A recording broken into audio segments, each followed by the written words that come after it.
ನಮಸ್ತೆ ಎಲ್ಲರಿಗೂ. ಚೆನ್ನ ಮಸಾಲ ಹೇಗೆ ಮಾಡೋದು ಅಂತ ನೋಡೋಣ. ನಾನು ನೈಟೇ ನೆನೆ ಹಾಕಿದ್ದೆ, ಕಾಬೂಲ್ ಕಡಲೆಕಾಳು ತೊಗೊಂಡಿದ್ದೆ. ಮಾರ್ನಿಂಗ್ ನೀರು ಬಸ್ತಿ ಸ್ವಲ್ಪ ಮಾತ್ರ ನೀರು ಹಾಕ್ಕೊಂಡು ಸ್ವಲ್ಪ ಉಪ್ಪು ಆ್ಯಡ್ ಮಾಡ್ಕೊಂಡು 2 ವಿಜಿಲ್ ಕೂಗಿಸ್ಕೊಂಡ್ರೆ ಸಾಕು. ನಂತರ ಒಂದು ಬಾಣಲಿ ಇಟ್ಕೊಂಡು ಈರುಳ್ಳಿ, ಬೆಳ್ಳುಳ್ಳಿ, ಶುಂಠಿ, ಟೊಮೊಟೊ ಮತ್ತು ಚಕ್ಕೆ, ಲವಂಗ, ಒಂದು ಸ್ಟಾರು, ಬ್ಯಾಡಗಿ ಮೆಣಸಿನ್ಕಾಯಿ ಇದಿಷ್ಟು ಹಾಕಿ ಸ್ವಲ್ಪ ಫ್ರೈ ಮಾಡ್ಕೊಳ್ಬೇಕಾಗುತ್ತೆ.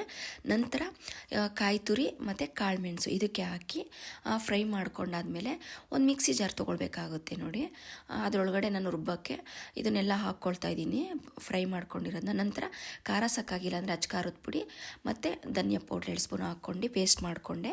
ಅಷ್ಟು ಕಾಳು ಕೂಡ ಬೆಂದಿತ್ತು, ಅದನ್ನು ನೀರು ಬಸ್ಕೊಂಡು, ಅಂದರೆ ನೀರು ಸ್ವಲ್ಪನೇ ಇಟ್ಕೊಂಡಿರ್ತೀವಿ ಅದಕ್ಕಾಗೋವಷ್ಟು. ನಂತರ ಒಂದು ಬಾಣಲಿ ಇಟ್ಕೊಂಡು ಕಾಳು, ಕಸ್ತೂರಿ ಮೆಂತ್ಯ, ಒಂದು ಏಲಕ್ಕಿ, ಈರುಳ್ಳಿ, ನಾನು ಎಣ್ಣೆ ಬಂದು ಕೊಬ್ಬರಿ ಎಣ್ಣೆ ತೊಗೊಂಡಿದ್ದೀನಿ ಅಡುಗೆದು.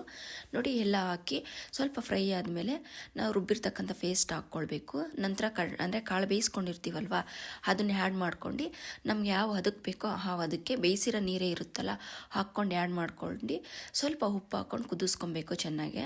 ನಂತರ ಕೊತ್ತಂಬರಿ ಸೊಪ್ಪು ಆ್ಯಡ್ ಮಾಡಿಕೊಂಡ್ರೆ ಸಾಕು, ಚೆನ್ನ ಮಸಾಲ ರೆಡಿನೇ ಆಗೋಯ್ತು. ಪೂರಿಗಂತೂ ತುಂಬಾ ಚೆನ್ನಾಗಿರುತ್ತೆ, ಚಪಾತಿ ಕೂಡ ಅಷ್ಟೇ ತುಂಬ ಟೇಸ್ಟಿಯಾಗಿರುತ್ತೆ. ನೋಡಿ, ಇದಿಷ್ಟು ಇವತ್ತಿನ ವಿಡಿಯೋ. ನಿಮಗೆ ಇಷ್ಟ ಆಗಿದರೆ ಒಂದು ಲೈಕ್ ಮಾಡಿ, ಕಮೆಂಟ್ ಮಾಡಿ.